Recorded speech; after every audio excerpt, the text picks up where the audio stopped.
I have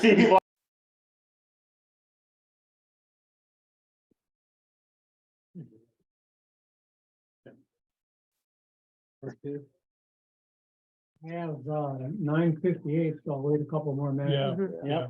Mhm.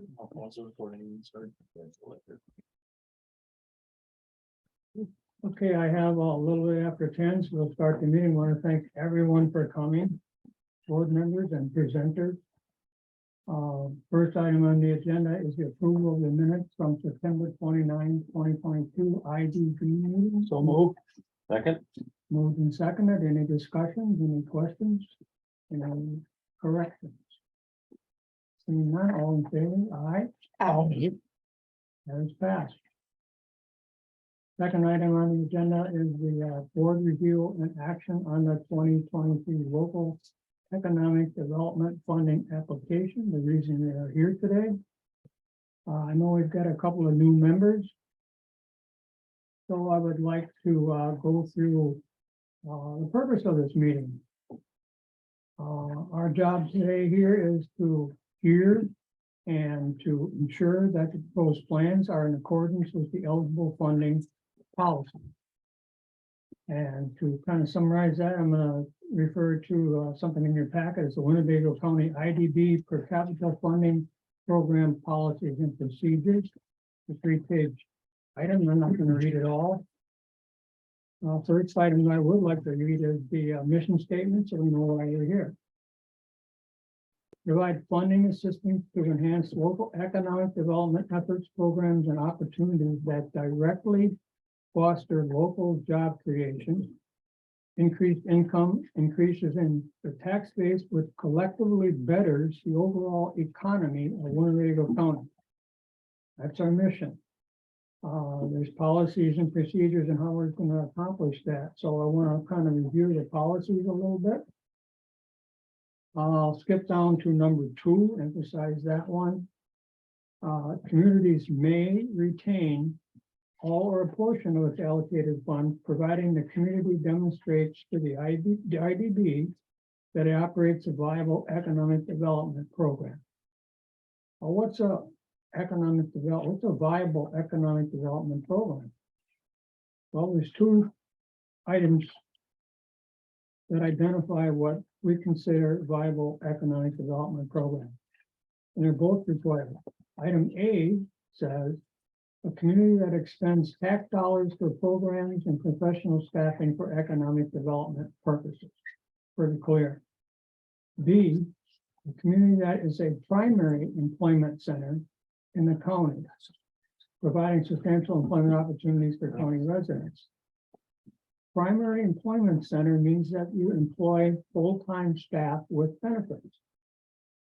For instance, I'm from the town of Black Wolf. Town of Black Wolf has no full-time staff. It is not a primary employment center. So town of Black Wolf does not qualify to retain its fund. So now I'm going to go down, skip down to item number 5 under policies there. It starts on the bottom of the page, so it continues on the top of the next page. And there is a list of eligible projects and programs. There are 9 of them listed. There are probably more that could be included. The second item is the ineligible projects and programs. One of them is residential projects and programs. So the money can't be used for residential projects. The next 2 items are talking about general renegade parking lots, websites. So that's saying that the money can't be used for normal town activities. So that's the policies. So now I'll go into procedures. How do we implement this? I'll skip 1 and 2, go to page 3 on the top. I want to emphasize that one. It says there, communities are a viable economic development entity, in other words, you have full-time staff, and shall submit an expenditure plan for the upcoming year, which contain the following. I'll talk about 4 of them. The first one, describe intended use of the funds. That's pretty clear. The second one, outline your strategy and objectives. So if you've got a program, you've got strategies, you've got steps, you got things you're going to try to achieve your objective. Should be outlined. Next line is outline your budget. If you got a program, you're going to have a budget. You're going to have staffing, you're going to have material costs, maybe subcontract costs, contracting costs. So the last one I'll talk about is my favorite tangible result. It says your plan shall describe prior year's use of funds and documentation of tangible results. Now, in economic development, sometimes tangible results are hard to quantify, but we'll appreciate anything you guys can provide to us. So the intent of all of this is our goal here today is to ensure that these funds are in fact going towards programs specifically designed for job creation and increase in opportunities for income. And the intent is to better the overall economy of Winnebago County. These funds are not intended to support municipal or general operations.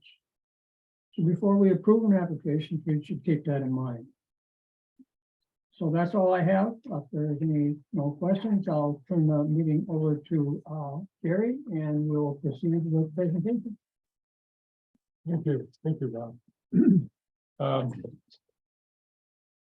noted in the cover letter, we have a little bit of a reduction this year in the funding program. So we've had to make some adjustments to the amounts that we typically have given in the past. We do have folks here today ready to describe their programs and projects.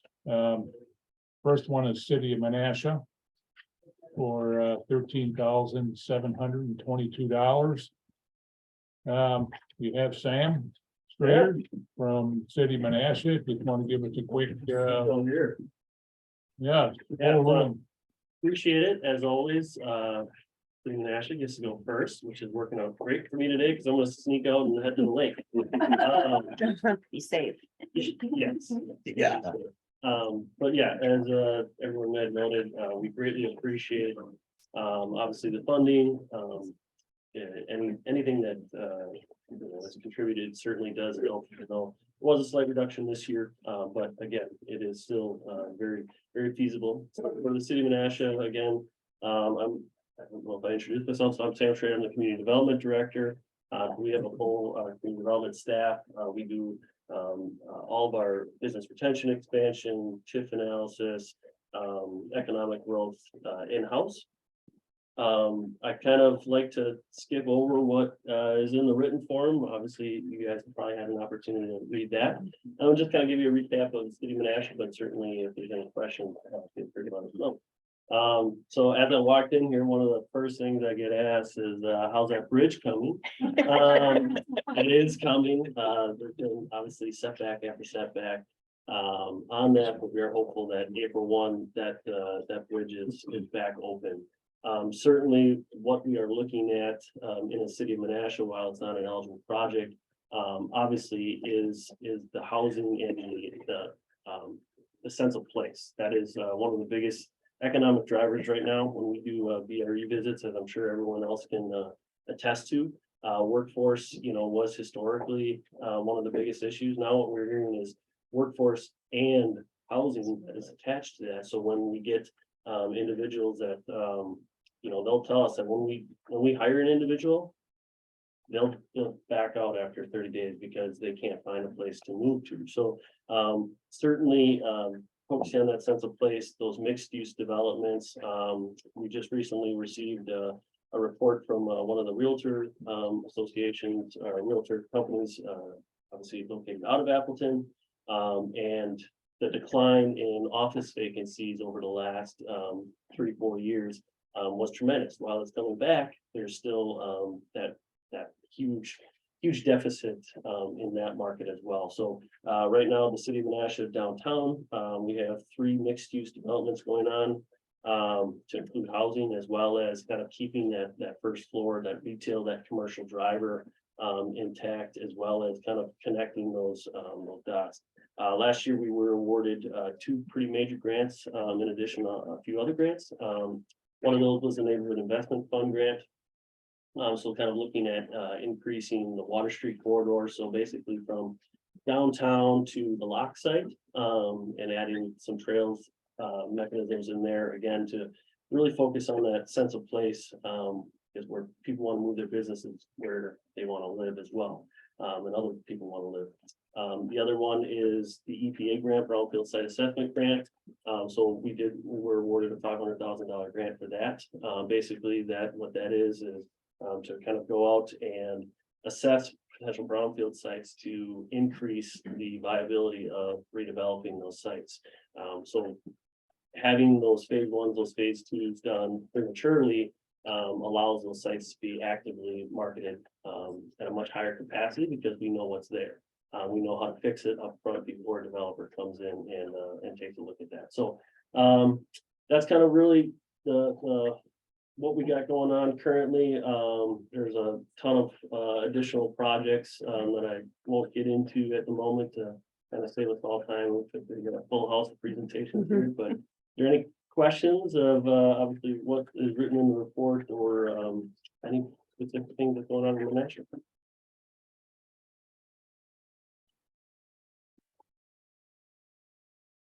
Well, I'm going fishing.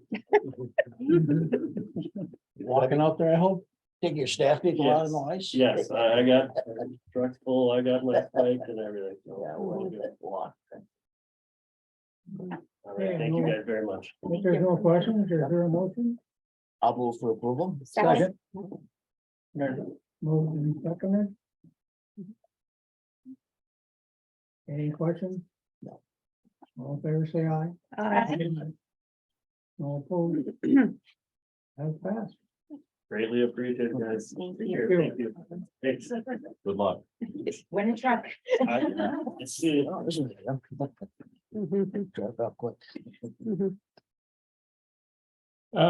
We now have the city of Nina who is requesting $24,953 and we have Chris Hayes.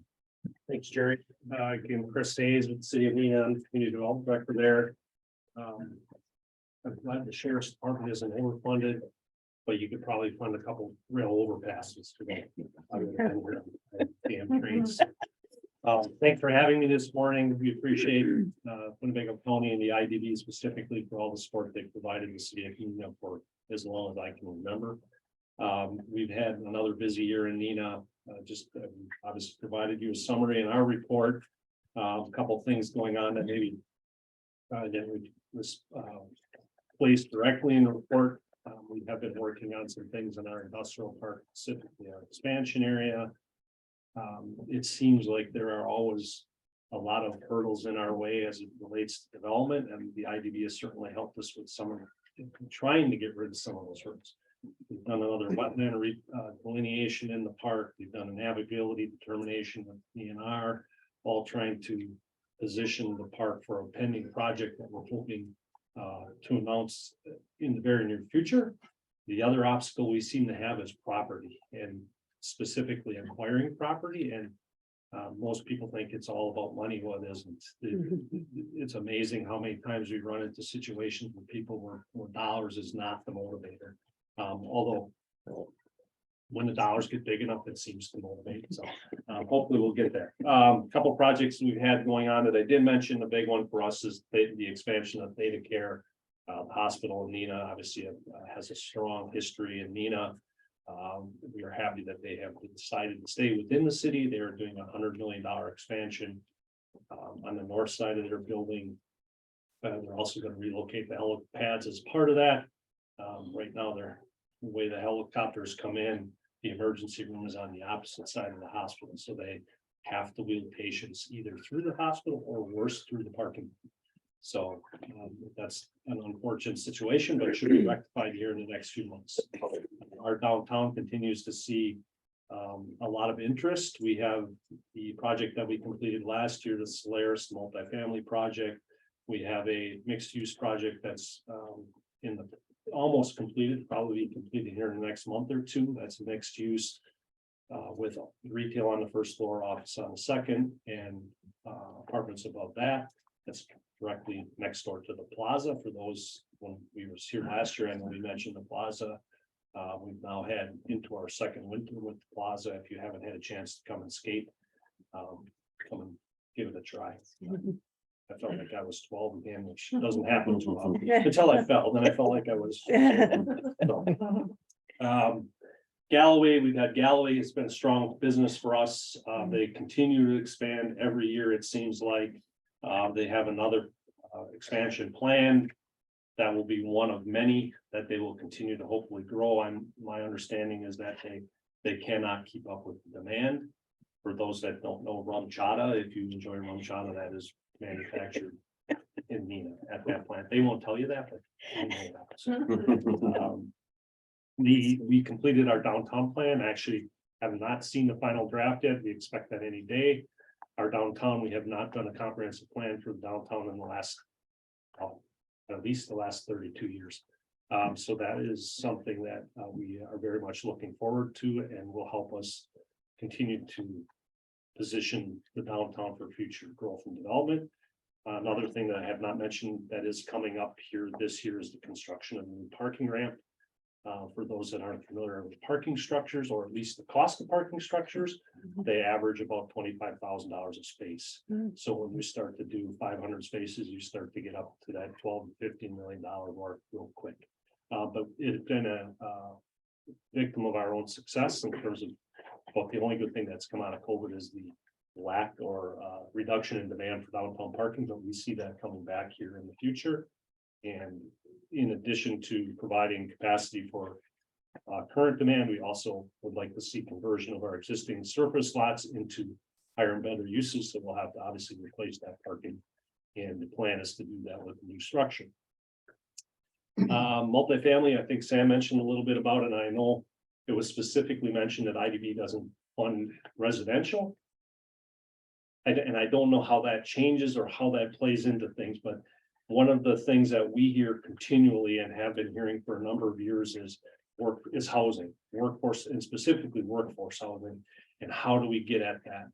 We have not done a housing market study in the city in a number of years, and we'd like to do that in 2023. And the hope is try to identify what kind of obstacles we have in front of us as it relates to providing more housing, with the hope that if we can attract more individuals into the community, we can help support those businesses that are badly, looking for employees in a very, it's a very difficult market to find additional employees. And I'm sure you all have seen help wanted signs all over the place. So, and that doesn't seem to be unique to us, but we'd like to get ahead of the curve on that if we could.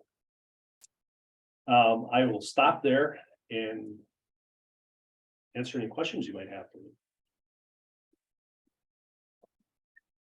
I'll just say, I love your downtown area. Thank you. Thank you. It's a lot of fun down there. Thank you. Where's the parking going? The garage, you're talking about the ramp. So my hope is that we would have a design done by the end of 2023 and construction in 24. Okay, and the location? It'll be on the west end of the downtown. Okay. Yeah, that's probably close enough. We're trying to pin down the exact location as we speak, but a couple acquisitions that'll have to happen in order to accommodate that. That's what it'll be. Okay, thank you. Is there a motion? Thank you. I move for Second. approval. Moved and seconded for approval. No questions? All in favor, say aye. Pass, thank you. Here, Okay, we have the city of Amarillo with $4,025. Stephanie Crom. She's on. Gee, no.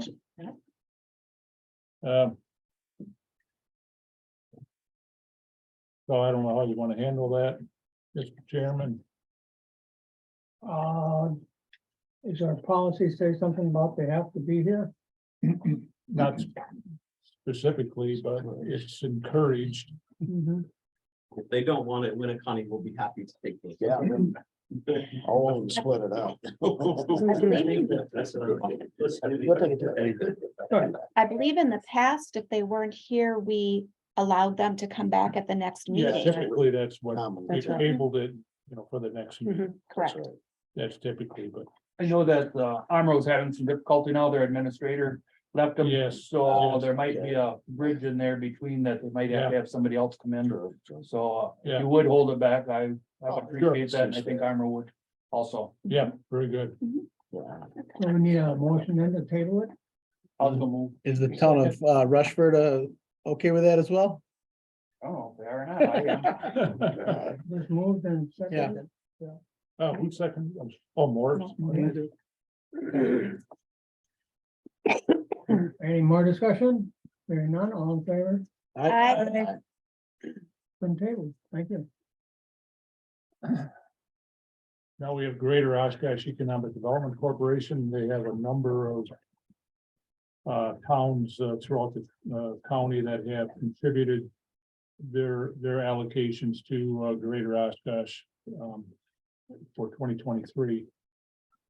And we have Tricia and Art from, well, I guess we just got Tricia from Greater Oshkosh here that to Just Tricia. go ahead. Well, good morning, everyone. Thank you for this opportunity and, for this continuation of this program. It is really important to kind of the foundation of what Greater Oshkosh Economic Development Corporation is. And, like Rob mentioned, there's a lot of our communities that don't have full-time staff people. So we do step in, on these numbers to kind of help them and be that economic development force for their area. Like I said, we're funded as a public-private nonprofit, so it is important to us to have these public dollars that help us to support our mission. And that allows us to focus not on only what's important to the individual businesses, but also to the municipalities and the tax base within them. So again, this is just a really integral part of how we do economic development and the purpose of our organization. Additionally, we strongly believe in the idea of promoting rural and urban together. If you don't move those two together, you create blight in one or the other. So we want to make sure that we're lifting all of our communities up as a whole, providing the necessary resources together. So you have a documentation that kind of shows lots of lists of things that we've done and are planning to do, but I just want to highlight a couple of really key things that we've done in the last year, and then a little bit into what we're really looking forward to in 2023. So of course, technical assistance is a major part of what we do, and we offer that again directly to our municipalities, to our elected leaders, as well as to individual businesses in the area. And that includes some educational pieces. Last year, we actually hosted a MS4 permitting event. It was a lunch and learn for a lot of our local leaders to help them understand MS4 and how that impacts their individual municipality and how that prepares us to be better equipped for future development within our county.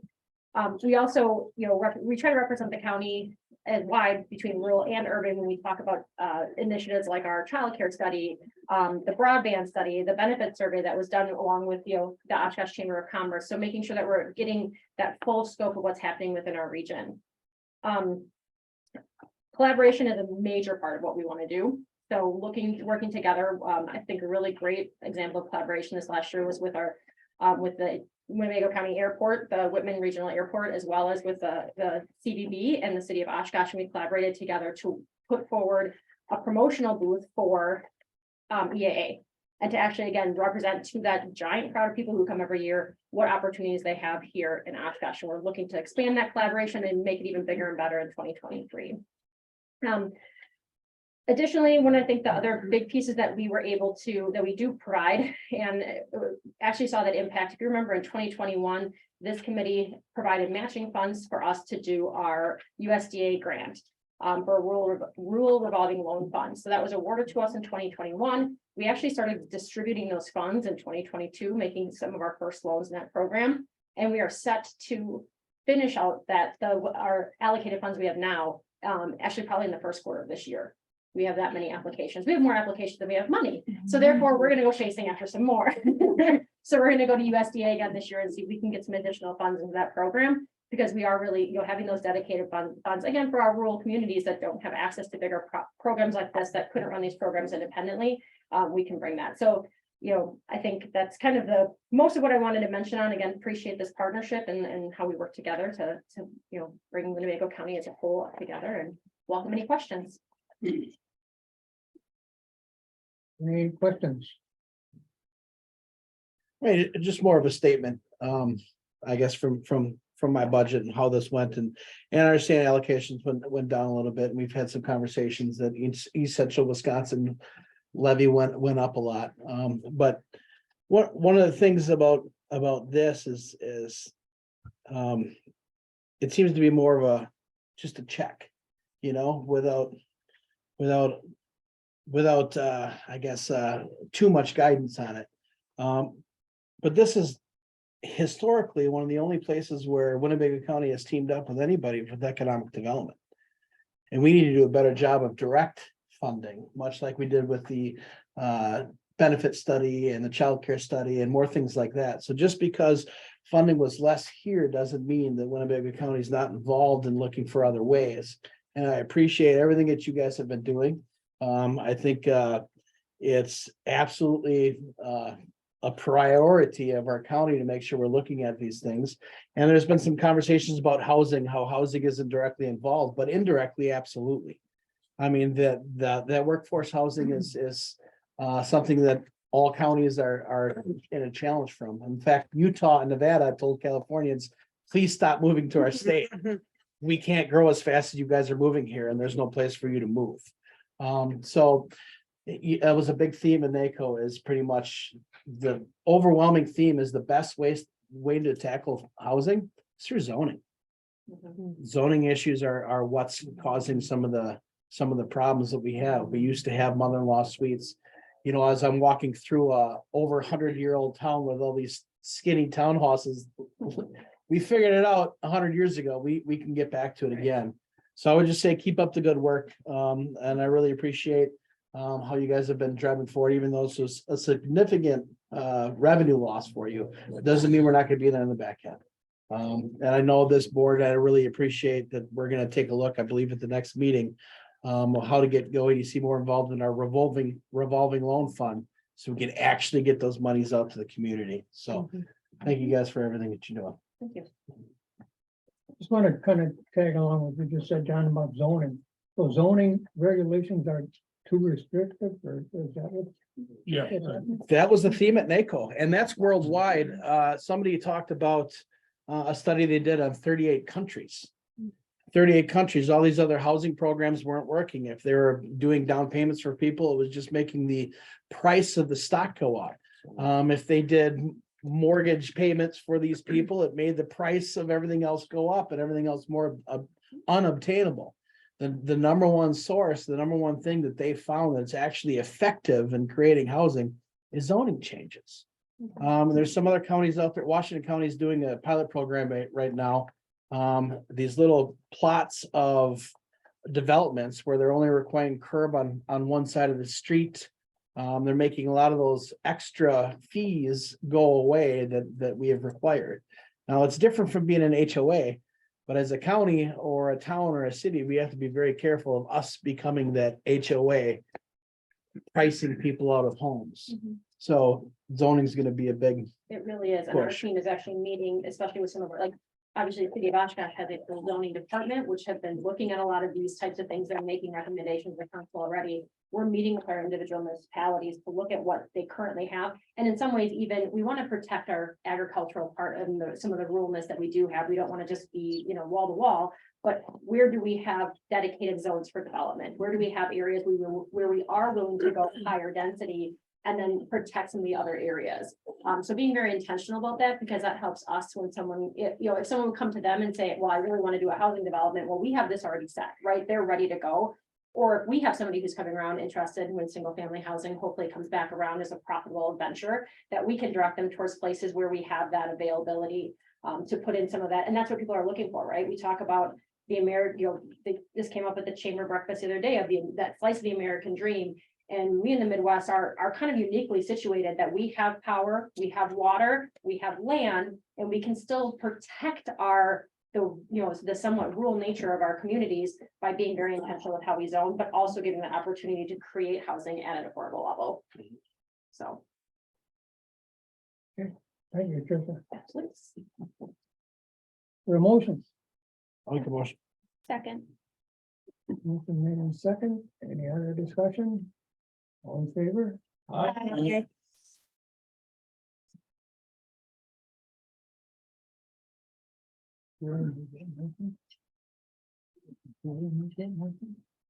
No, John did. John. John made the motion and I Yeah. seconded. See you later. Bye, Mary Ann. All right, The next allocation would be for the Oshkosh Chamber for $1,102, based on the share of the town of Oshkosh's share to the chamber. Colin. Oh, there's Tom. Hi, hello. My name is Colin Tremmel. I'm the new Economic Development Director at the Chamber. As many of you know, Rob Clayman has transitioned into the president's role over there with John Casper's retirement. So I'm attempting to fill Rob's shoes. So bear with me, please. But no, thank you for letting me be here today, and we appreciate all your guys' support for the past many years. But as you know, the 2023 Chamber Work Program is attached, as well as the 2022 Economic Development Impact Report. So I just want to highlight a few things that we've done through the past year or so. In 2022, we focused on a lot. We focused on existing business development activities, entrepreneurship, business planning assistance, financing, market analysis, developer support, as well as, close connections with the banking community, as well as accountants and the legal side of things as well, so that we can best serve our clients or small businesses when they come to us to help them as much as we possibly can. And on top of that, we really focused on growing the IT and the technology sector through Amplify Oshkosh, and I'll get into that in a little bit here as well. But just some numbers to throw at you here from 2022, some highlights. We had 83 business cases in 2022, 31 startups, 17 project wins, 22 site tours, and 200 calls related to business and marketing inquiries. A few of the projects that the chamber was directly involved with were, include the Maxing Corner project by Merge Urban Development. That's a 74-unit apartment complex right there on Jackson Street, right across from the Chamber building. And the Chamber actually introduced Merge Urban Development to the city back in roughly 2017. So we've been kind of on the forefront of that as well. It looks good over there. I'm not sure if you guys have drove by there. They're coming along. They say they should be ready by mid to late spring. I'm a little hesitant on that, but I guess we'll cross our fingers and see. Another one is MDS Communications with the site selector. We showed them and went with them in some of these visits to different locations when they wanted to relocate. And ultimately they ended up choosing home in the old Chase Bank building right downtown. So I think we showed them 7 or 8 of them, and that was when they decided to take the old Chase Bank building. So that's great. And that's roughly around 80 employees as well. So good to keep them in Oshkosh. We were on the forefront for a lot of the Oshkosh Avenue development over there with the Marriott Town Place and Suites with the developer support, as well as the Dunkin' Donuts and Popeyes. And that kind of transitions into the Chamber's revolving loan fund that we have. We have several businesses throughout the past year, including partnering with GoEDC with Thunderbird Bakery, and helping them with their new location, The Grind, and then ultimately in the Reichenberger building later in the year. But on top of that, Teriyaki Madness, Oshkosh Tiki's, which is that tiki boat that you see floating down the Fox River in the summer. They had a phenomenal year, I guess. So if you haven't been on it, it's super fun, super cool. So I recommend you do it this summer. And then one of the most recent ones is Parm, which is just a couple months ago. They're right next to Dunkin' Donuts, kind of a high-end Italian restaurant place, and they seem to be doing well as well. So all in all, around 25 new jobs created. So that's fantastic. On top of that, just touch on Amplify real quick. It continues to grow. It's our digital technology consortium, continues to grow year over year, which is awesome. We continue to get bigger. We had 9 events last year, and around 60 total, a little bit over 60 since its foundation in 2014. We actually have our big event in our annual conference for Amplify coming up in a couple weeks, where Amy Albright's actually speaking on it. So it'll be all about modernized change and how to change your business and organization effectively, especially after coming out of COVID. That's been a big issue with a lot of people. So that'll be fantastic. Around 150 to 200 people at that. So that's great. Especially with the support from UWO, the Fox Valley Tech, and several other organizations. It's phenomenal. On top of that, we wrote 81 total acknowledgement letters for the Main Street Bounce Back grant program by WEDC, which is a $10,000 grant given to new or existing businesses where they're relocating or opening a new location. Was a great program. I know GoEDC and a lot of other organizations wrote a ton of different acknowledgement letters, and we had great feedback on it, and it helped a lot of small businesses. So that's great. Narrowing down here, our talent and education department is coordinating a career exploration event at Oshkosh West next Thursday. So that's where over 80 businesses are contributing to that, to where they'll, set up booths and kind of a career fair type idea where these students will be able to go talk to these businesses and kind of see their career path and how their business is operated and try to share some guidance to these kids as they're at a younger age and see what they want to do, as they get a little bit older. But the chamber will always continue to proactively market our area and region. I know Rob Clayman went to a site selector event down in Dallas with local area chambers and New North in November. I haven't gotten the chance to go to one of those yet, but there's some in the future that we're scheduling. So that'll be great. We've attended 35 since 2010. But all in all, we'll continue to utilize the support from you guys for prospect development efforts, amplify and expanding on our digital technology consortium, and then, support of business attraction efforts as well. So again, we really appreciate all you guys do, and we appreciate the help and everything you guys do. So thanks for letting me present you today. And if you guys have any questions, I'll be happy to help as much as I can. Any questions? Again, just more of a statement here. I think you guys do a phenomenal job as well. And one of the things I encourage the IDB board really to do is to take away how we directly fund economic development in the county. And again, nothing saying away from you, but these monies that we have for economic development, we're giving $1,000 to the chamber here. Giving $1,000 to an organization that you heard is working well with GoEDC and driving economics in here. Later, next, we're going to hear from Town of Clayton, who is giving their money to the Fox Cities Chamber. It's a whole nother economic development corporation that we're only going to be giving $4,000 for. So I would encourage us, to really take the year to take a look at our policies and how we could be more, intentional in how we're supporting economic development in Winnebago County. So of course, I'm going to be supportive of this, and I appreciate everything you're doing. And that's all I have for comments on that. Thank you. I just have one question. In my packet, there was a map for town of Amro attached to the Oshkosh Chambers stuff. Is that supposed to be in the town of Amro's packet? Does anybody know? No. It's not supposed, is it not No, supposed I to be think in there? it's somehow, I didn't. Yeah, Okay, so I can just tear that out. I think that map. This one, right? That Yeah. map Yeah. was, that map was supposed to be a part of the, yeah, I think so. For city. of Colin, Amro? that's not yours? No, that's not. All right. No, it was That- from, Is that for city of Amro? yeah, I maybe? think that was the city of Amro. Okay, Yes. okay. Excellent question. Somebody's reading the packet. And, yeah, Well, I looked and I'm like, well, that's town. Motion? Make a Is motion. there a motion? Motion to approve. Second, your motion. What? Maury and Mary.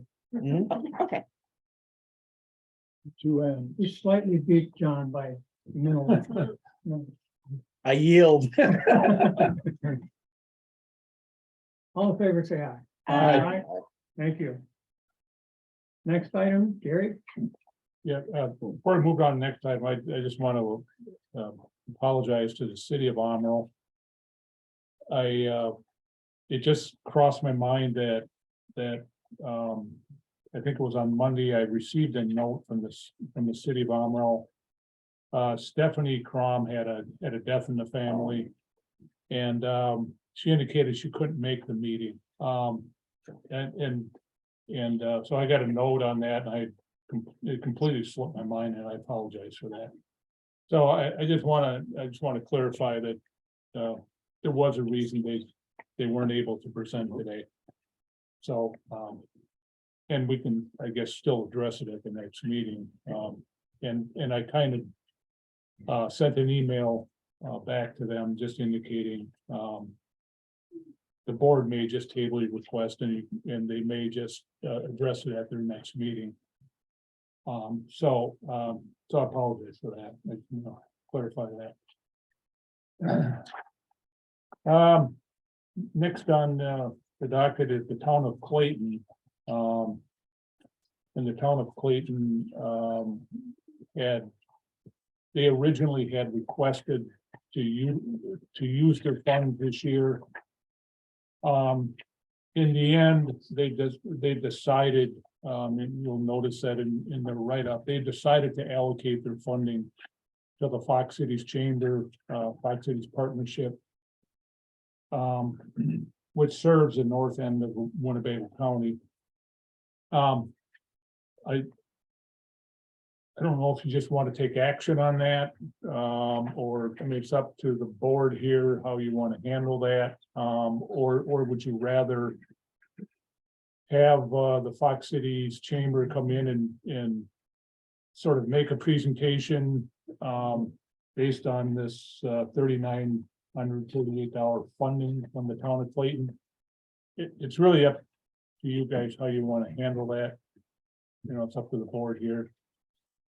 I think it would make sense to table it and let the Fox Cities come in and kind of Okay, identify how the money will actually be used, because they're not just Winnebago County, they're out of Gamey and maybe more. yes, So maybe they should come in and describe how the money will be used specifically for a Winnebago project. okay. I think that would be reasonable. I'll make a motion to defer. Second. Motion made and table to table. Thank you. All in favor? Aye. Well, I'll make sure that they are available at our next meeting. Okay.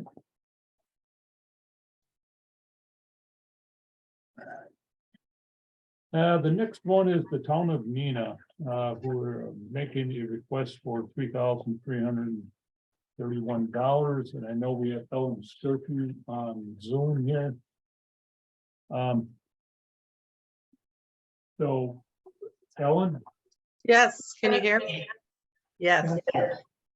So thank you for letting me present on Zoom. It was sort of a little last minute. Bob Schmeichel would have liked to be there today, but he wasn't feeling well, so asked me if I could step in and make the presentation. So we are requesting those funds again this year. Thank you for supporting this in the past. It is $3,331, and it is to continue our development along the Oak Ridge Road corridor. We have some properties that will be developing in the business sector, looking to continue our development with engineering both for the road and for the utilities for the property that we have. So I don't know if you have any other questions or what other information you'd like from us. Ellen, I did notice that your documentation is basically a copy of last year's documentation. Has there been any changes, any progress? Is there progress? Well, I think we're making some progress. It's not quite where we want it to be. We did have one series of, or one parcel that was sold. Ogden Development has purchased a couple of different parcels. One of them was annexed into the city of Neenah, and they will develop that through the city. The other one remains in the town of Neenah, and we have a third parcel that I'm not quite sure how that will develop yet, but the goal would be at the business or commercial level. It's currently mixed use, so it could go either way. I feel like the best use would be commercial. That corridor, the Oak Ridge Road, Larson Road, Oak Ridge Road corridor is such an important corridor between the city of Neenah and heading west into the western suburbs. And just to bring that, the ability for people to live outside the city and yet still get into that city with all of the amenities that they have. Any other questions? Yeah, I do I- interject too, but go ahead. yeah, I have one, and I don't want you to take this the wrong way, because it's It's not that, okay. I don't think you're doing great things. It's here. all okay. But do you have any professional staff for economic development? We do not. I should have introduced myself. So I'm the administrator, clerk, treasurer for the town of Neenah, but we do not have a professional staff. What we would have is anything we would do we'd be hiring out. But that would be at an engineering level. I guess well, I was hoping Mary Ann would still be here, because I'm a stickler for rules. I mean, is that against our policy to grant this money if Or is that okay if they? I don't know the answer, so I guess I'm asking this board. If we can actually pass this, if that's okay. Well, if they don't meet the required stated in our policies, I don't know how we can pass. I don't know. But if they were to defer it to somebody that did to help them with this, then that's how some of these other ones, that's how it's, Are they deferring it to somebody that's in economic development, or are they deferring it to a road engineer? yeah, I don't know. I don't know. Tom, can you I just help? have, so, I just have a question. How did it get past them before? Evidently, you guys have been giving it out to them before, Correct. so. No, that's the question, you know, that's, as I sit in my seat a little bit longer and get to dive further into the rules and the statutes and the ordinances that we have. This just simply wasn't on my radar last year.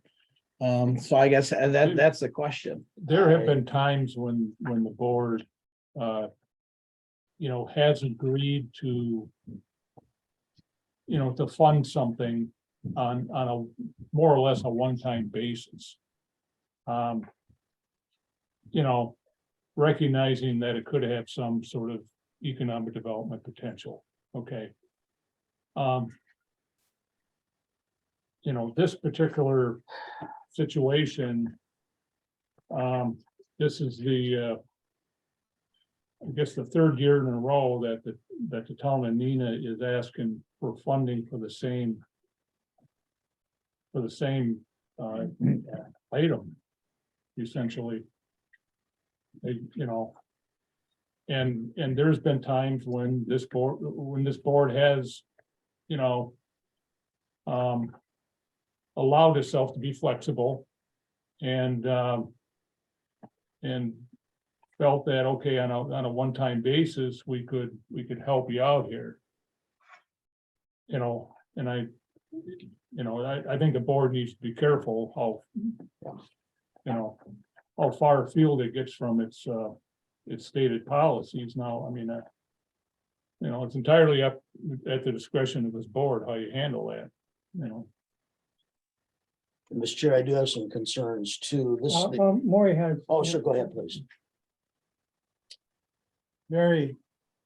We had a reduction. A decrease. Mhm. Of 17.5%, everybody. Right. This money could go. Into one of the other towns that are doing something. It could be. Yeah. I wouldn't vote for this for the town of Neenah. Because it isn't properly Sure. handled. Sure. So I think you can use this money somewhere else. And it would work. Thank you. George? Just wanted to add that I have a little concern about it as well. The area that's being discussed here is part of the village of Fox Crossings Utility District. And we've been talking with the town of Neenah and actually the city of Neenah about this area as well. I'm a little concerned about providing whatever, I'm not sure what firm they're providing it to, an engineering firm to study an area that is actually part of our utility district already. And we provide the service to, or can provide the service. So I'm not really sure what this is trying to accomplish. And so I'm not comfortable with this, voting for this as well, in this format. Anyone else? Will it be proper to have the money deferred to the town of Fox Crossing to continue the study? I'm not. George, what do you think? No, I defer that one. I'm not gonna get involved in the politics of it. So. John? I would, this is Ellen Skirky again. I would ask that it seems as though the direction is that the board won't approve this, that you would allow this to go back to the town board, the town of Neenah board, and have them determine where that would be redirected, whether it would be go EDC, the Fox Cities Convention, City of Neenah, Village of Fox Crossing, whatever. I think we have other options as to where it could be deferred to. And Okay. if that is the case, if that's the direction the board here, the IBD board takes, I would offer that we have the opportunity to make that decision as a town board, town and board. Thank you, Ellen. John? That's what I was gonna recommend, deferring this, since we're deferring some already, deferring this and either maybe we discuss changing the policy if that's the will of the IDB to make it fine to do things like this and to give it some time for further documentation. I mean, I agree that, I mean, it's literally it's the same wording this year with just a different date. So I would like to at least give it a fighting chance and send it back to their town board to see if they want to defer it to Fox Cities Chamber or something else, and have them make that decision like other towns have done. So I'd ask for a motion to defer. Are you making that a motion? I am. I'll second it.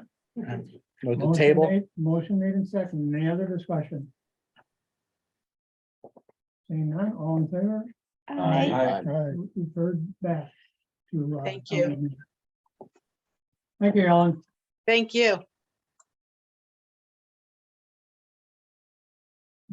Okay, next we have the town of Amro requesting $2,120. We have Brian. Hey, good morning. Thank you, thank you for allowing us to request that you continue to support us in our efforts. You've been good enough over the past years to allow us, I think, at first to get fiber optic trying to come through our community. And Art's group has helped with that. Unfortunately, he got him to start on the other side of the lake. And so hopefully they're gonna get to our end. So kind of Sam's pick, we are kind of a small fish in a big pond here, but some of the concepts that you guys discussed today kind of rang home because we're trying to get the town to look forward to some of this stuff rather than just be a roadblock. And it's very easy for town people just say, we want to stay farm, we don't want to do anything. They don't really want housing, let alone commercial development. So last year we approached you and we retained dollars to work with UWO to do a study and try to see what's going to be acceptable to the residents, what's palatable so that we can try to push the right things in the 21 corridor when the DOT gets to developing it. So we're not constantly butting heads and up against residents that don't want to see anything happen. So while this is a small amount of money, we stretch it because we're fortunate to have a retired planner, Bruce Roscom, in the town. And he's on our plan commission. I think he started his career with Winnebago County and worked for a number of municipalities and counties. So we kind of leverage that to our use. And Bruce is certainly willing to work on some of these things and do some of these things. Honestly, the biggest obstacle is getting buy-in from residents to promote development because there's that mindset, we don't want it. So rather than fight it, we did the study to try to see what's acceptable. We're trying to go back now and look how we implement some of those concerns and create some overlays and some requirements for that corridor to try to give developers some certainty that when they come forward with a project, yeah, this will work. Not that we're kicking it around for 2 years. So I guess I'm asking if you'd consider still continuing to fund us doing that, that's what we would like to do. We've tried to push the opportunity for some multifamily housing, because again, towns seem to think that's evil and it isn't. We've got an opportunity to support it with the sanitary district and we have a good partnership with them. They almost act like a marketing group for us because they know what they can serve. They know what lots are. They track all that. We work very well with them in promoting it. They're actually asking to put up some billboards to promote development. I don't know that we can quite support that because we've got a lot of pushback. Again, people don't want to have more development, but we can work with them to try to get utilities and infrastructure in place to try to get reasonable commercial development that people can live with and hopefully add to the good of the community as that corridor gets built out. Any questions or anything I can answer? I mean, I gotta be fair here. Do you have any Fair. economic development staff? Our only staff is Bruce Roscom, who's not Right. full-time, Right, but he is staff and he is paid for doing this work. right. But obviously a town our size can't afford to have. No, Full-time agreed. staff. And again, I think you're doing good things here and I think it's viable. And just for me, it's just about following our Understood. procedures here. So I guess I'll let the discussion go and potentially make a motion to defer. Chair, I do have Sure. a question too. Does the town, do you have a comprehensive plan in We do, place? we have a comp 'Cause plan. it sounds like a comprehensive plan method to me. so- Well, we have an existing future land use map Right. comp plan. This would be an overlay to that and an update to So try to overlay facilitate. for that. economic development. is what What's we're that? saying. An overlay for economic development. That's what we're trying to do with the corridor area to avoid the pushback of saying we're I gonna grow corn understand. forever. Mhm. Not that corn's bad. Mary, Is that what you found in your study, that your residents moved to the country or live in the country to be country? And You're not gonna get It was an interesting survey and I can share it with the group if that's helpful. They're okay with some development. They just don't want high intensity. They do still want the bigger rural atmosphere, but they also recognize it's not appropriate to put houses right along the 21 corridor. So the question was kind of refining what's compatible and what's workable. And we were successful in getting that from the study. One of the things that came out of the study, though, is they didn't think we should spend a lot of dollars to promote development. So when we were approached about putting billboards up, the study kind of said, no, we shouldn't do that. And that's understandable. I'm not saying we should have. But there are other ways we can try to facilitate development along there and make it reasonable and palatable and something that everybody can live with. And that's been the goal of how to do that, rather than to react to whatever shows up. And it's always hard getting, I mean, towns are always, road money is what everybody needs and wants. So it's always hard to divert money to that, but it's a little bit easier when I can say we can get some dollars, we can contribute to that. Otherwise, it's easy for everybody to say, we're not gonna bother with this, we'll just deal with whatever comes. So, like I say, we do it on the cheap because we're fortunate to have a planner that lives in the town. Mary, is there somebody on Zoom that wants to speak? Yeah. I think Elizabeth? Elizabeth, Yeah, thank you. This is more of a comment or a suggestion on process. As part of the application process, maybe we should ask that people check a box or certify that they have economic development staff so that we don't kind of run into these issues where we're individually asking people if they have staff and then having, considerable issues or deferments or whatever, if we just ask for that as part of the application, because otherwise we can't know without asking at the meeting. So just a comment. Very good, thank you, Elizabeth. Motion? Yeah, no, just a question, maybe to Jerry, maybe to the group. So what a viable way to do this would be to, maybe partner with GoEDC or the chamber to be able to put the money there and then have it come back to help them with what they're doing. Would that solve the issues that we have? Seems to me, Brian, do you have any thoughts on that? I guess as long as we can get dollars somehow to Right. support what we're doing, Well- it's better than nothing. And on top of that, you're going through a big transition right now. Highway 21 corridor is being redone.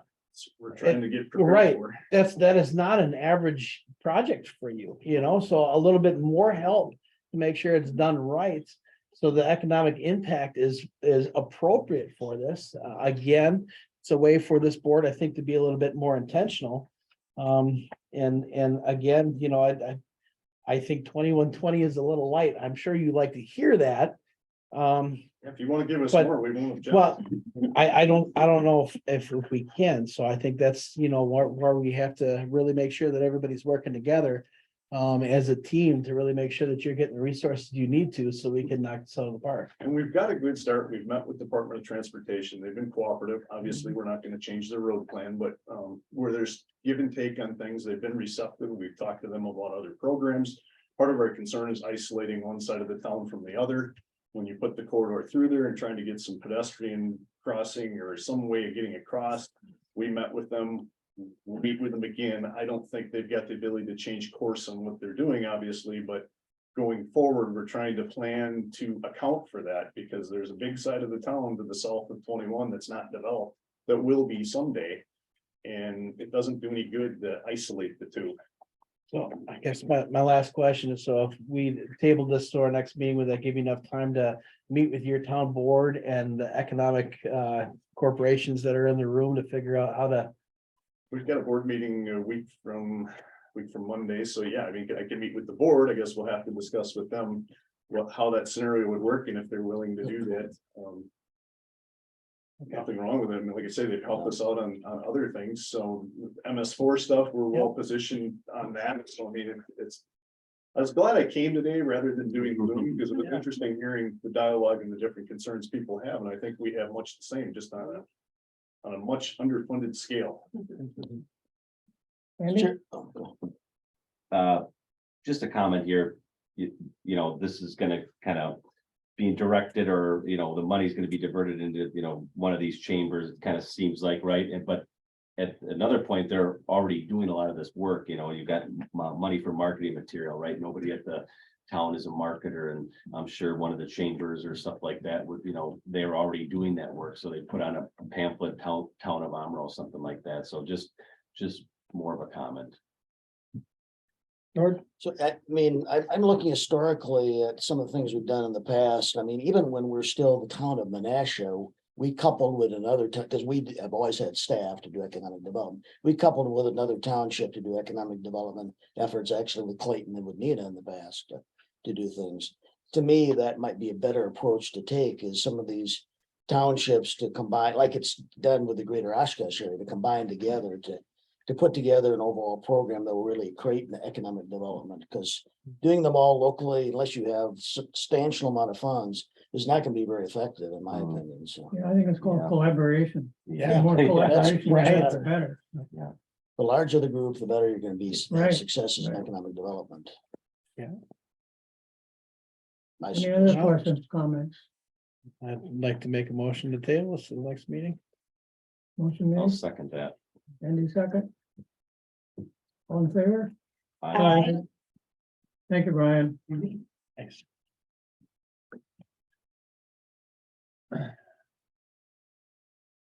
All right, we have the Village of Fox Crossing on it for $17,110. George, Thank you. you Thanks much. got the All right, floor. thanks. We, of course, again, we have staff, a professional staff that works in economic development. As I just mentioned a second ago, I think regional approach is the most effective way to do it. We actually, in this case of the town of Clayton, the town of Nina, we have a utility district that's supplying utilities to those areas as well. In fact, we're the entity that's fostering the development within Clayton by extending utilities out there in a joint effort. That's worked out very well for some of their successes. Our program, of course, consists of efforts to promote what we already have.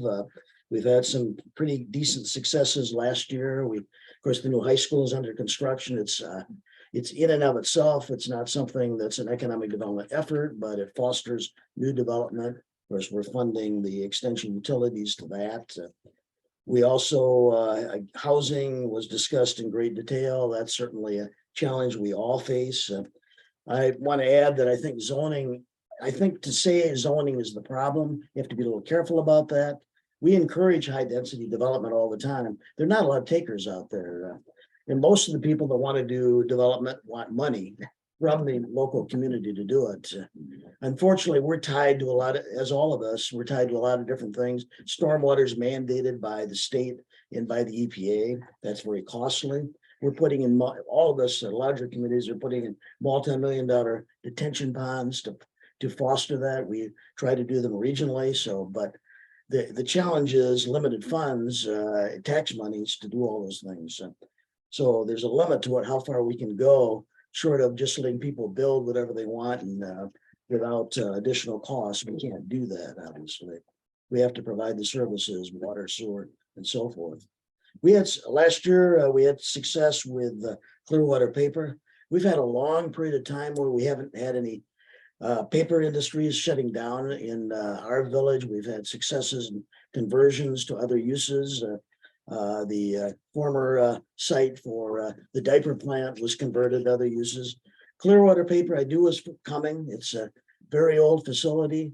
We were able to reuse the warehouse portion on the one side of the street. The other building where the paper operation is now vacant.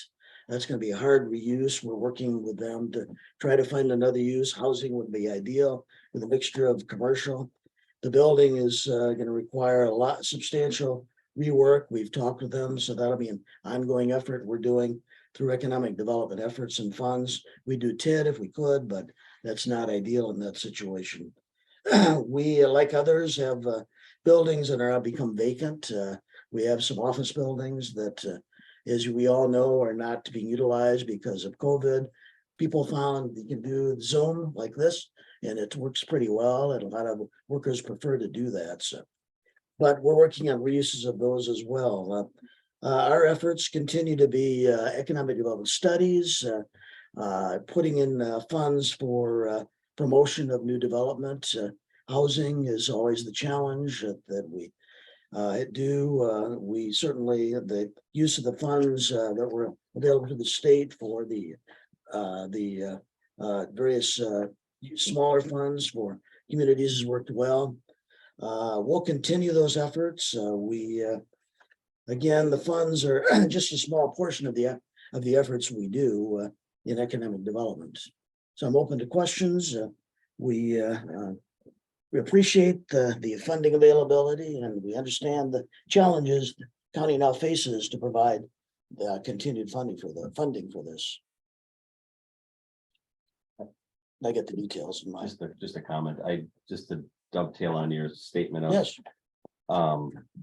And not taking away anything what John was saying about zoning, but it just seems that a lot of communities or throughout the country is what did the community or give away in order to get something, right? And that just seems to me more and more of a case throughout the country. So I think we need to be cautious and conscientious about that as well. It's, Oh, yeah. right. It stings that we lost 1,000 good paying jobs to Spartanburg, South Carolina. So, right. So those types of things. So I appreciate that comment, but not taken away from the zoning. I mean, we've had housing developments where they contend they can't do it unless we give them a large sum of money. Well, that's not, very practical from most communities' standpoint. I know you can assemble land as a community to and cut the cost. You can do that, but again, there's a point at which you can't keep doing that. So, and obviously, the one of the reasons for economic development is to have enough tax funds because the services required for commercial industrial are less than housing. So that's how you can keep your tax rate reasonable, by having a balance of industrial uses and residential uses. If you have all residential, we know full well, it becomes very difficult to operate from a tax standpoint. So that's the blending we try to do. Anybody else? Second. Moved and seconded. All in favor? Aye. Now abstain. That's passed. Thank you. Okay, Village of Winneconne, $2,288. David Porter from Winneconne. I want to thank the members of this committee for your stalwart support over the last several years. And while the amount of money may be modest, it is much appreciated. This year, we are using it to supplement our membership fee in the Greater Oshkosh Economic Development Corporation. It covers almost half of that. But in addition to and apart from this particular funding, we do have a lot going on in the village of Winneconne and a lot to be very grateful for. We do have a small residential subdivision that is in the planning and permitting stage. Just a few weeks ago, our plan commission approved the preliminary plat. Now the developer is coming back with a final plat, and thankfully that's right near our middle school and high school. And we actually already have water and sewer in the ground because this was a previous project from many years ago that never quite took off. And so we anticipate that when it does get started, that it will move very quickly. And that will be somewhere in the neighborhood of 25 new homes, which may not seem like a lot to some of the larger communities, but for the village of Winneconne, that's a big deal. In terms of tax base. With the off and on help of the Greater Oshkosh Economic Development Corporation, one of our Main Street businesses, or rather, new owners of a severely dilapidated storefront on our Main Street, applied for and received a community development investment grant from the Wisconsin Economic Development Corporation. Once they got in and had a structural engineer take a closer look at the building, they decided that renovation really was not feasible and that it was going to be a tear down and rebuild. And we just submitted the amendment documents to WEDC. So we're waiting, but fully anticipate that amendment will be approved and that they'll be able to get shovels in the ground in sort of early to mid-spring. Also, over the last several years, we've had some exciting developments in TIF districts from organizations that have not requested TIF funding, which has been fantastic. Don't laugh too hard. So we had one of the TIF districts was formed to attract a Shopko hometown to Winnebago. We all know that did not end as well as any of us had hoped, but sort of a little bit of silver lining in Winnebago's case. When Shopko declared bankruptcy, we were relieved from the pay-go structure that we had agreed to, and then a Ford franchise dealership purchased the building, did not request any TIF assistance, and renovated it into a beautiful Ford dealership. Then in our industrial park, in another TIF district, an existing manufacturer purchased property and significantly increased their footprint and employment there. And so because of those two fairly recent developments, we have structured some cost sharing between our TIF districts, and I'm really pleased and proud to report that in 2023 we are going to be able to close 2 of our TIF districts many years ahead of schedule. And then in 2024 we are going to close 2 more. And so within the next 24 months we will go from having 5 TIF districts to 1, and that will allow us to reload, if you will, and decide what we want to do in the future, whether that means forming new TIF districts or but that will also bring some revenue back onto our general fund, which, as we all know, is much needed. I'm also working closely with. What's that? Keep that guy around if he can close TIF districts that fast. Well, come to a village board meeting. So I'm also working with I do BRE interviews with the folks out in our industrial park, and one of them is very interested in purchasing some property that the village currently owns and expanding, growing in place. So we're very excited to help them do that. One thing that and I mentioned this primarily because of the discussion earlier around kind of targeted programs around economic development. It is really exciting, and we're enormously grateful for GoEDC and for the work that they've done getting funding from the USDA and creating these rural revolving loan programs. As I talk with some of the business owners, some of whom have benefited from these programs, as they are coming back and continuing to grow and potentially could be up for kind of a second round, if you will. What I'm hearing, and this is all anecdotal, is that their experiences have not been uniformly positive. And so instead of coming back for more, and thankfully, they're in a good condition to go get bank financing or, traditional financing. So it's not necessarily a bad thing. But there might be value, and I don't think that it would be terribly expensive. But to have, an independent third party go out and survey folks who have, worked with these revolving loans and just see, ask them a series of questions about their experience. Was it positive? What could we do to improve if we, as in Economic Development Authority collectively, are committed to continuous improvement? Then I think that there is value in having an outside voice so that we're not all just sitting around a table as friends and colleagues, telling one another that the world is full of rainbows and unicorns.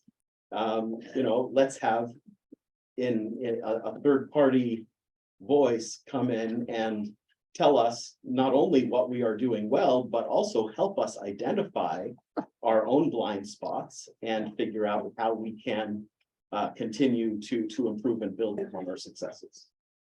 So, thank you. Thank you, David. Any questions? Is there a motion? I'll move to approve. I'll second.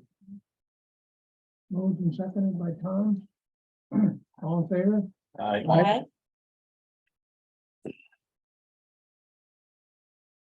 Okay. Back to Gary. We have a couple of direct IDB allocations that we have here. The first one is for the East Central ITBEC organization for their annual membership dues. The allocation as proposed is $9,273. We have Paul Sundquist here today. Thank you. With regard to this allocation, for ITBEC dues, this is what basically this amounts to is our ITBEC dues. And our ITBEC dues are a little bit more than that. Our ITBEC dues are $11,000 per year, and they've been that way for the last what, 20 some years. They haven't gone up. Just a couple of things I would like to say, but first I'd like to say with regard to this Industrial Development Board, it was many, many years ago, when I was just a kid, or when I was a lot younger, this board got together, and what they did is they had a little situation where they have prime loans, they lent it to the villages of Amro, Winnebago, and Menasha, for the use of half-prime loans for the use of infrastructural development. The bottom line is they use that money, they had it for 5 years, but they use that money for infrastructure development. And what that infrastructure development did a couple of things. Number one, it provided millions of dollars that would put on these tax rolls for Winnebago County that it would have had. Number two, it provided thousands of jobs that wouldn't be here without this. So this board, your predecessors did one heck of a job, and I just wanted to make sure that some of the people that are new here were aware of the product or the thing they have here. It's unbelievable what this county has done. And bottom line is we're sitting pretty well financially. We're one of the few counties that, if you want it or not, that's one thing, but we really haven't shown a need for a sales tax, and we're one of the few that's left because we were run as well as we have been run, and because of what some of the things that this board has done over the years. So I'm very happy to say that, and I'll knock it off here, but we appreciate what this board has done. But anyway, this East Central ITBEC, we are not products of, but we work for the I would say a tent that is furnished by the Wisconsin Counties Association. The Wisconsin Counties Association does all our work and everything, and all that money we put into it is strictly for promotion, but they do all the secretarial and all that other work is furnished to us by the Wisconsin Counties Association. Again, it's counties working together. I've never heard of how do I say this? I've never heard of anybody said they went to Winnebago, Calumet or Fond du Lac County on vacation. It's just something that, Oshkosh, that's another story. But anyway, nor have I ever heard of anybody saying they went to Adams, Columbia, Juneau, or South County on vacation. But you know, those counties, those 4 counties have something, and they have a product that they work under, and it's called, get this, the Wisconsin Dells. And they are Wisconsin Dells County. Wisconsin Dells is interesting. They're on the Wisconsin River, they're half our population, and they do 4 times the business we do in tourism. So that's what happens, I think, when they work together like that. You know, Paul Harvey used to say, you add 1 and 1 up, you get 2, but you put them side by side, you get 11. I said, that's called synergism. That's what we can do by working together. Well, again, we have something here. We 3 counties have an asset. This is something nobody else has got. We take it for granted because we see it every day. We go ho hum. But we have this thing called, we have the water, and this asset is 600, I believe it's 650 square miles of water, and nobody else has got anything like that. And so we decided to get together, and it took us a while to do this, by the way. And we decided to get together and market together. And we have a name for this product, and we are now calling ourselves the Endless Shores. We think the Endless Shores makes a heck of a, it's been very well received. You know, when they work together like this, for example, there's another one that's been very popular that's been working together, and it's been working very well, and they call themselves the Fox States. Again, Allegheny County does what, 35–40% more business than we do in tourism, but they are called the Fox Cities. So that's why we're working together and call ourselves the Endless Shores. And anyway, so that's what we're doing, and that's what we've done. And our dues on it is well, I'm going to ask that this be not what was presented, but for $11,000, which it always has been. And we've been very happy to, the Counties Association, I'm glad that we have them providing the 10 for us to work under. But all the money that we have goes to the money that we do get goes to advertising. We are big, I don't know if you've ever seen it, but if you ever look at things like Discover Wisconsin, they're not cheap, but we did Discover Wisconsin. It takes a while, and sometimes we've done this we did it 10 years ago. But it takes, well, we can't do it every year because it's such expensive, but we did Discover Wisconsin, as well as a lot of internet advertising. And this is why I'm petitioning that perhaps I'd like to see them so that we can stay a member of this, so that have Winnebago, the IDB, give us the dues that it's not my section, but it's what the Wisconsin County Association says is $11,000. It's based basically on property valuation. But we are the Winnebago County comes out the big winner. And the nice thing about Winnebago County, as far as the only source, Winnebago County is in the middle of it. So we come out very well. And I'd like to see us restore that so that we can keep up the work we're doing and keep up bringing in the jobs. 4,000 jobs are tourism in Winnebago County. It went up 15. We had a 15%, excuse me, a 30% increase in the dollars we got from 2020 to 2020. And I wish I had the 2020, but they don't have that yet. But anyway, we got a product to sell, and I hope we can keep selling because it does us nothing but, you know, good.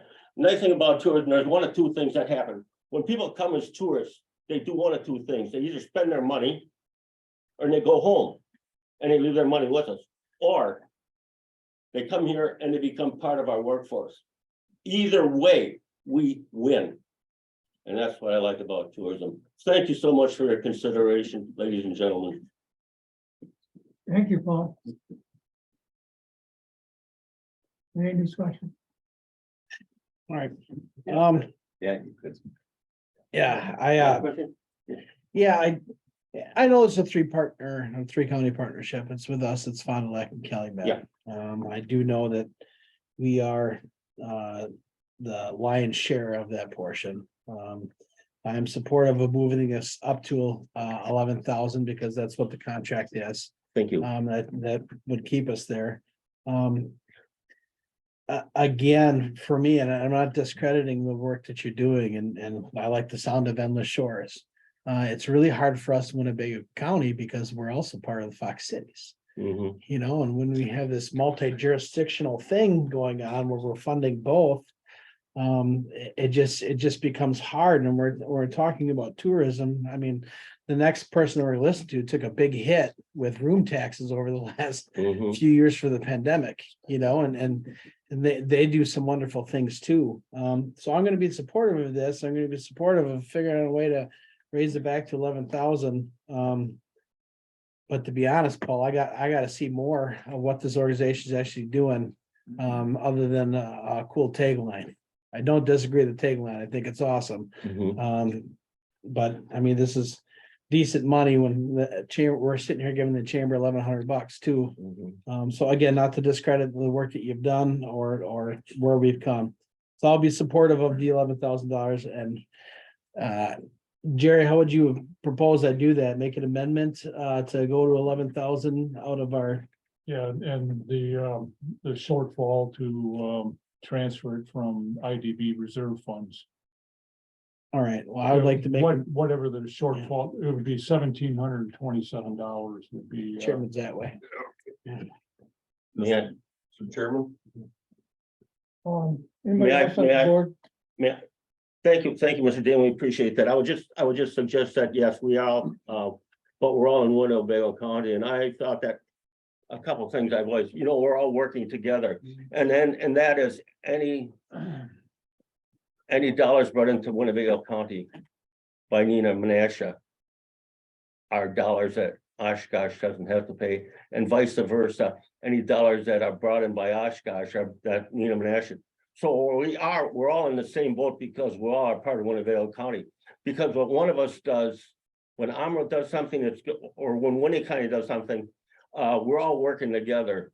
And that's, I guess, what I'm trying to say, but I understand your considerations. I thank you for that. But any dollar that comes in from another part of the county is something that Van or whatever doesn't have to pay. So I just thank you again for that. Just one more Mr. thing. Chairman. So did you have something, Tom? I just said his name was all, I didn't know if you knew who that guy was. Okay, and you, Just, so we're cutting $11,000 check. It's gonna be called Endless Shores. No, it's gonna be called, it's to the east, it's the bill we got from Wisconsin Counties Association. They provide the service for us. They do all the secretarial work. ITBC. It's the Changing names to Endless. Wisconsin Counties Association.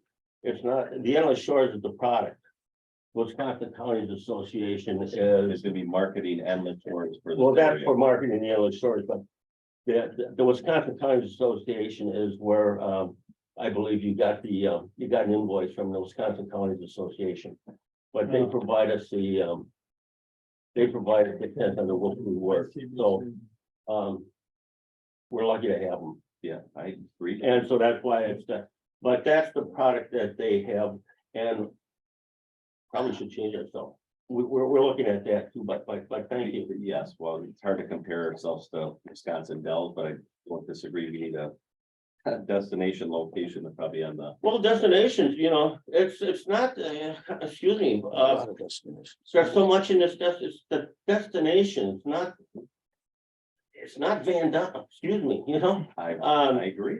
but like I said, it's so much, a larger destination makes all the difference in the world. It's like people like, oh, where'd you go? I went to Vegas. Did you get to North Sahara Boulevard? No. Well, you haven't been to Vegas yet. Oh, I went to Vegas. No, you haven't. But again, it's the destination under which everything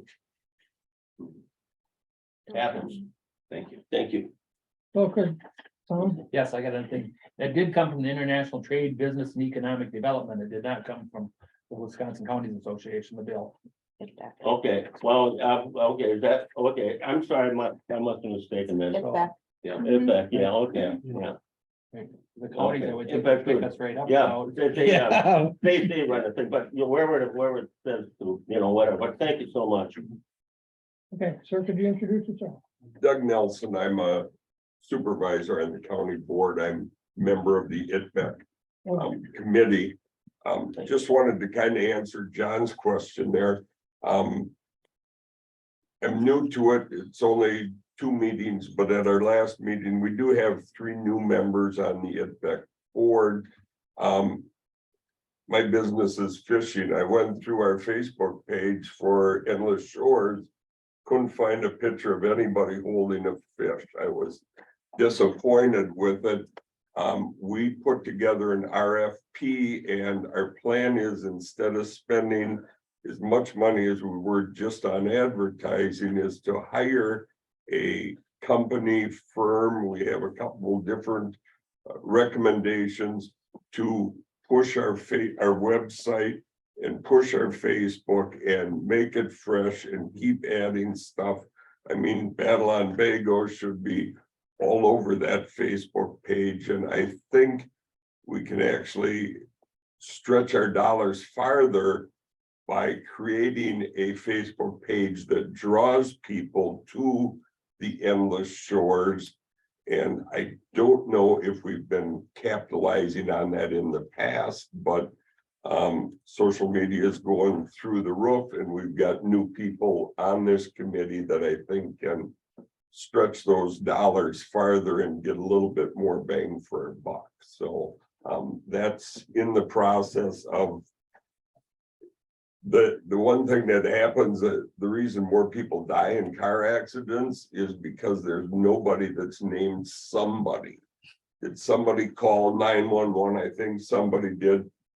We didn't have anybody named somebody that was constantly updating and pushing and promoting that.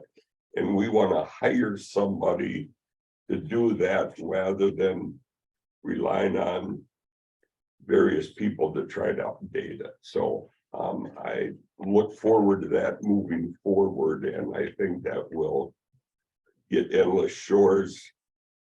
Great concept, but we just got to tell more people about it. Thank you. John? No, I agree. And I think that's what I don't want more division in our county. I want more unity, you know, and there's always this line of talking about Needham and Asha Fox Crossing and Oshkosh, but nobody talks enough about the Needham and Asha Fox Crossing, Oshkosh, and then Winnebago line. You know, how do we get ourselves back to one county? How do we bring our services back together and realize that we're all in Winnebago County? And you know, that's a concern, is when we start dividing up in these regions, that we're not doing our citizens a favor. You know, we have to collaborate. And me personally, I like the sound of Fox Valley better than Fox Cities, because Oshkosh isn't part of the Fox Cities. This has been a debate we've had for a long time. So I really do appreciate it. With that, I'd like to make a motion to amend this to $11,000 out of the, Jerry, you want to help me out with the language I need here? Yeah, Contingency? yeah, motion to amend it to $11,000 with the $1,727 shortfall to be transferred from the IDD reserve fund. Okay. That's every. Okay, that's your motion. Is there a second? Second. Motion made and second. So the IBD reserve fund, is that a pretty large fund? Yeah, we got. Okay, it's not gonna hurt it, huh? No, Okay, no, we got over They 100 won't even feel it. something. I don't know what the exact figure is, but you know, but it's over.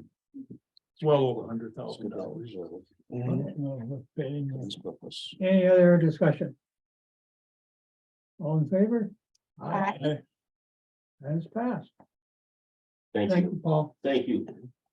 Thank you. Doing what you're doing. We have one last one with the Oshkosh Convention. Let's save the best for last. Hi, everybody. I'm Amy Albright from the Oshkosh Convention and Visitors Bureau. I did bring, I always like to bring a copy of our guide, which the funding, I don't know if you're gonna pass them. the funding that you've provided, we're very thankful. It helps us print 30,000 of these copies that go all over the state and all over the world. We send out probably 30 a day, anywhere from Australia to Amro, wherever people need one. And we are really proud of our new branding. So if you recall, we were always for the last probably 10 years, we were branded as Wisconsin's Event City. And if you can imagine, during the pandemic, that was a really tough brand as every event was canceled. And so we really took a big look at what we have to offer here at Oshkosh as a destination. And it really lends itself to promoting Winnebago County overall. So we're looking at our waterways, our 2 lakes, our river, our trails, golf courses that all fall, all around the county. So primarily we do promote Oshkosh because we are funded by room tax from Oshkosh hotels, but we love working with our neighboring communities and also with our neighboring counties as well. So I welcome any questions. One exciting thing that's coming up that maybe will actually happen. We've been working, so I've been with the Convention and Visitors Bureau for 5 years. And I think this has been worked on for about 5 years previous to me even being there. So 5 + 5 is 10. And I've got it going on Friday today. And we're working on bringing the Pyrotechnics Guild International to town. And we've been working very closely with the county and the city and the town, and really proud of those partnerships. And I think we're actually going to get this done. We'll see. Like I've wanted to say forever, it'll be a big boom to our economy. And we're really excited that would happen in August if we can get everything, all the contracts signed. But working with our partners at Sunnyview is a very important part of what we do as well. Okay, any questions? I'll try to steal the show here, but I just want to give my thanks to Amy and her team. We did go after the PGI group. We didn't think that it was landable, and we did get the 3-0 vote from the town of Oshkosh to approve the fireworks permit. So it looks like we're good to go.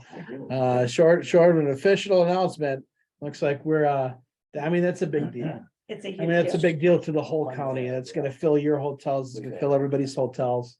Over, something that was, an event city. When the pandemic happened, we lost the revenue, right? We did. And I think the best part of that is we got to land Cheston in the Parks Department. Yes. Because you had a downsize. Yeah. Sorry about that. Yeah, you got my employee. I mean, Right. yeah, it's all good.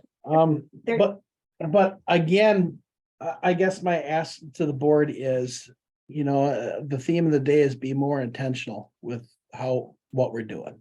More intentional how we're forcing or supporting economic development in our county. And I think their team have done a great job.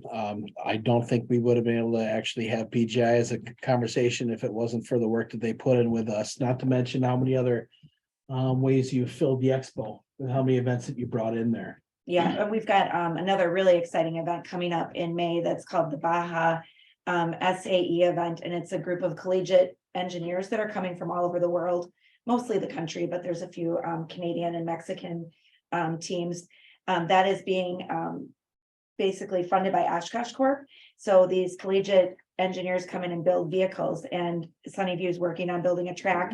So obviously Oshkosh Corp loves the fact that all these engineers will come to town and be exposed to their corporate headquarters and to all of that, but that will fill our city and beyond.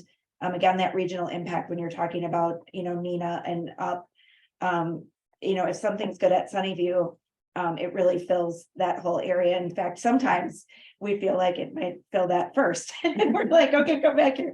But really exciting event, 100 teams. So the teams, the judges, their parents, and all the colleges come. So really cool way to expose Oshkosh to the world again in a different way. And working with Sunnyview has been it's great to kind of get those out of the box events there.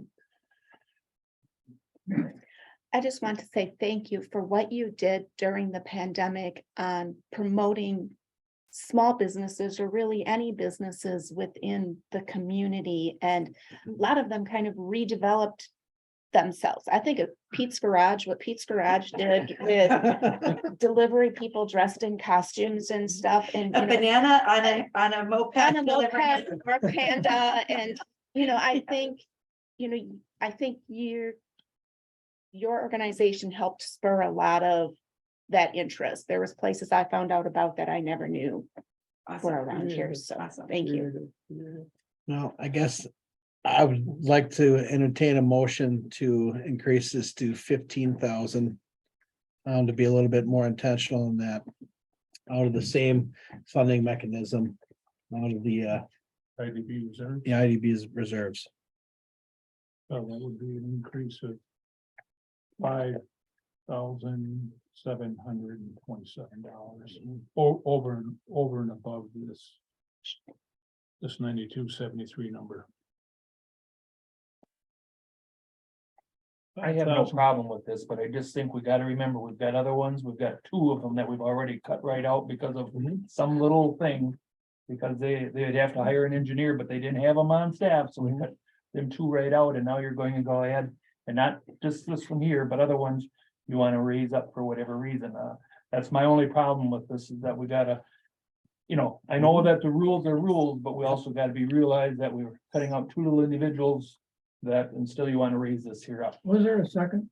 No. There was not. There's no second. Yes. Spread, you gotta spread the peanut butter for everybody. No, So, I will second it for discussion purposes, okay, you All right. second that for discussion. and I already discussed. Thank you. it. Yeah, I agree. I don't think we're cutting tabling. It was just making sure that we're doing it correctly. I have no doubt that the town of Neenah will get their funding however route it has to go. I have no doubt that the town of Amro will get their funding, hopefully more. To help you with the 21 corridor project. So I don't think it's They might accurate not to get- say it's been cut. Excuse me, they might not get their funding directly, but through one of the organizations. Right. Correct. Andy, Yeah, I don't disagree with adding to it at all, but the same sentiment that Chairman Egan said, that, one of the other village, they're doing good work too. You guys are doing fantastic work. So I just have a little, trouble personally with that. We should have, they said, well, we took a decrease, well, we're gonna increase this one, so I just have a little problem with that. anybody else? Just let me say it one more time. The decreases were all meant for everybody at 17.5. Okay, that was to make it equally, as we've given last year, make it equal to everybody. And now we're gonna just bump one up and we're gonna discharge another one because they don't have an engineer. I don't know if I like that. I really don't, and I'm not gonna vote for it, I'm sorry. George? I'm certainly well supportive of the Visit and Convention Bureau for Oshkosh, but we do, I actually sit on the room tax commission for the Fox Cities commission as well, and our motels are contributing to that, as is Neenah and Menasha and the others. So I guess I understand this, but it might be nice to maybe allocate some funds to that as well, and some way to balance it out. I mean, I understand that this is entirely just covering Oshkosh, but in our case, our room tax commission is covering a number of the communities in the western part of the county as well. So I'm not sure how we can work that in the future, but. Yeah, I guess what I'm hearing here is the better they do, their income raises automatically because of room tax. Yeah. So, Does with us. I'm thinking that, the better they do, it's already being raised. But If the board's okay with it, I have a request from Paul to speak again. No objections to that? There's someone up, Oh, I think Elizabeth. Elizabeth? Hi, I know this would not be a long-term solution, but given how much we have in reserves, do we want to think about trying to bridge the gap or kind of fill the funding reduction this year, I mean, I don't want to throw a big monkey wrench into our meeting, right now, but maybe if we think this is going to be an ongoing thing, that we might want to use a portion of those reserves to try to fill the hole, just raising it, because I know that all these organizations rely on this funding. Having been a CEO of an economic development organization myself, it really has a tremendous impact. And when there's a reduction, means less services. So, like I said, I don't want to throw a monkey wrench in things, but we do have a lot in reserves, and we could, like John said, be maybe a little bit more intentional about what we do with our money in general, but we could also help by filling the gap. Thank you, Elizabeth. Maureen? Does that mean that you would prefer we go back the 17.5% increase and take it out of the reserves and give it to everybody? How much, what's the difference? Isn't it like, what, $35,000 and we have over 100,000 in reserves? Well, Yeah. you were decreased at 17.5. If you take and give 17.5 back to the program, you're going to increase everybody else as well. Yep. Yeah, and that totaled 32,000. You got the number here, but 32,000 something. It's on the cover letter. Cover letter. Yeah, it's 32,000. Excuse me, 36,458. 36,458. If you put that back in and give everybody the bump upwards for the 17.5, that takes everybody, pulls everybody out of the, puts you back in with a straight 11,000 as you had last year, right? Yeah, but we had last year. Yes. Yeah, Without that's what making any changes, it puts everybody back to where they were last year. That would make a dent in our fund. Well, yeah. Yeah, the thought. I thought I'm thinking about And that. and what we do next year is, Mm-hmm. it's. Yeah, the That's thought I'm thinking expression about sport. that is generally this has been funded by the county. They allocate so much money every year. And we distribute it. Yes, with now we start taking money out of the reserves. Now we got two things going on here, and the reserves aren't gonna last forever. We take out a third of it now, it ain't gonna last forever. So I don't know that we want to start a precedent here, taking money out of the reserve to making up what the county doesn't decide to give us. I would withdraw my idea in the fact that each one we're jockeying around, but we have to be fair with the entire list. You can't just bump one up and forget about the others that we have to resolve that.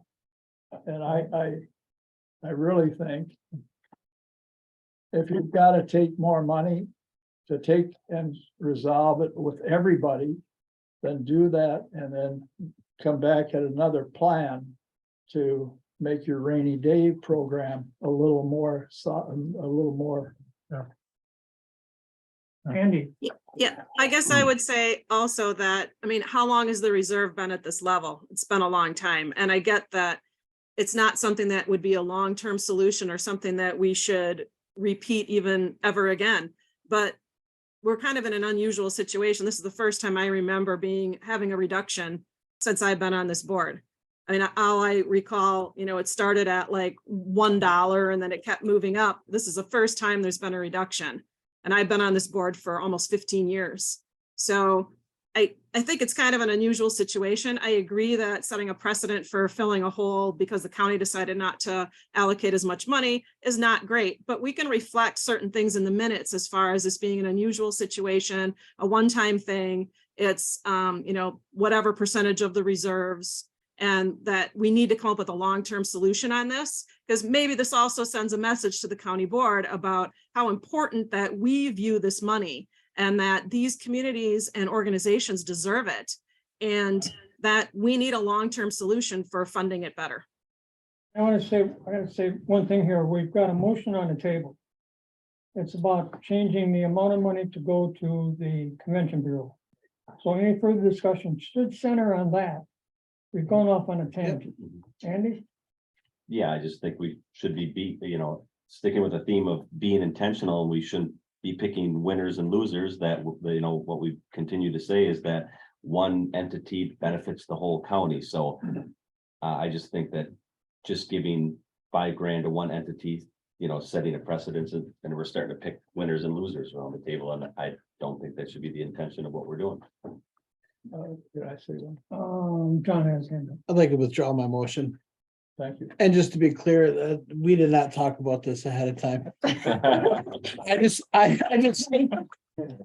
wanted to give an example of how we could be more intentional. And for me, I mean, we have millions of dollars sitting in a revolving loan fund that we haven't given out in over 6 years.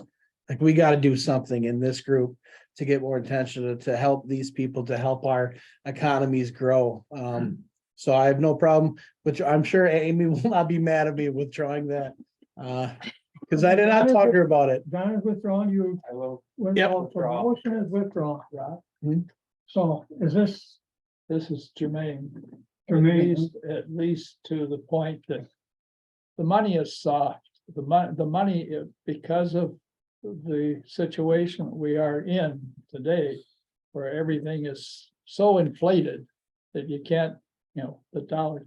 My idea is evenness to everybody, yet we came down because of wanting to hold on to funds so that we could spread them around again next year.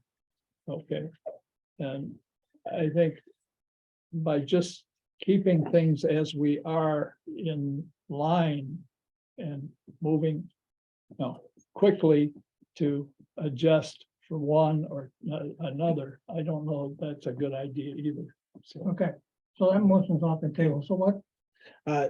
Jerry, can I ask? Yeah. Specifically, so how much did East Central Wisconsin Regional Planning Commission go up tax levy last year? They were asking for 170, I think 6,000 this for 2023, and I believe the allocation for 2022 was, I think it went up about $40,000, John. I think Right. it was at about 130 something for 22. I don't have the numbers. in It was front of me. similar to the number that got pulled out of here. Correct. That was the balance, the policy decision and the executive level was, this is going up for East Central Wisconsin Planning Commission, or that goes away. We're still trying to figure out exactly, how we benefit from that, but I know a lot of towns and villages do benefit off of them. So it was simply a policy decision, not that any of this isn't valid. I would just ask that we be a little bit more intentional on it. Mary? What was the reason for the reduction from the board for this year's budget? For the IDB funding for this? The proposed was to make up the extra levy going to East Central Wisconsin Regional Planning Commission, Sorry. right? Which is seemingly more of a benefit of municipalities and towns than we actually pull out of it as a county, correct? Well, Kind of a little bit. Sure. Well, it was important. Well, Right. the main reason for the East Central increase was they got a lot of infrastructure funding from the federal government. Right. That they needed to have matches for, which actually benefits the entire region. Correct. So there was a strong reason for that shift in, with the East Central levies. So, and for whatever it's worth, this board has in the past approved one-time funding for projects out of the IDB reserves for, and I, there have been things here and there where, for example, just the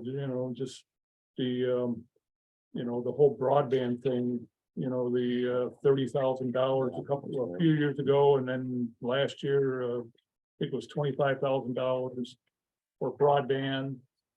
And there's been some other local requests that have been made on a one-time basis that we've just utilized our reserves for.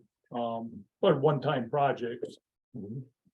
So it's not unprecedented that this board has, gone out and used some of those funds. So, for whatever that's worth. Oh, yeah, so the reserve funds are more appropriately used for specific one-time projects. Yeah, I That mean, kind of that's- makes a that's lot of what sense. this- I mean, Yeah, that's what the board has done in the past. Again, completely up to your discretion, but. okay, well, we've actually completed the agenda. Andy wants to talk, so. No. We have to vote for Yeah, it. well, We haven't voted on it yet. We still have to vote on it. Yeah. I Vote on the last- CDB. Oh, we're giving you the money now? No. No. Listen up. Oh, sorry about that. So the original Okay, go motion's ahead. on the floor. Well, who made the motion to, the initial, we have. It got withdrawn. I'll make the initial motion to approve the, what was it, $10,000 to, Well, 273. well, I'll make the initial motion to. approve Second. I'll second it. Motion made in second. Any discussion on that motion? Don't think we need more. Paul's been wanting to speak. I want to thank, number one, I would like to thank for what they've done at bringing these things to Winnebago County, to bring it to our venues. I would like to thank them very much for it, number one. Number two, they have been getting this 10,000 for a few years now since we started. Number three, the 10,000, they have not asked for an increase at all in that amount of time, but again, that's up to you, but 10,000 what it was. And they're promoting the county venues, and we're happy that they are doing that because they're bringing dollars to this county. So for what it's worth, I just thought I would say thank you again Okay. for bringing it to county venues. Okay. And that's up to you, whether if you want 10,000 or not, but that's up to you. There's a motion on the table. Or did we approve that? I can't remember. We didn't approve it yet. It was a second on Yeah. the motion. Motion Yeah, second, Gary. there was a motion by Andy, second by John. To allocate the $9,273 of funding. Did you have something? No, if we can quick vote on Okay, it, can okay. just be excused. Motion on the table to approve funding chamber or Discover Oshkosh. Oshkosh. Discover. All of this, do not give it to them. Right. Oshkosh Convention Bureau. All in favor, say aye. Aye. Thank you, everyone. Thank you. $9,000.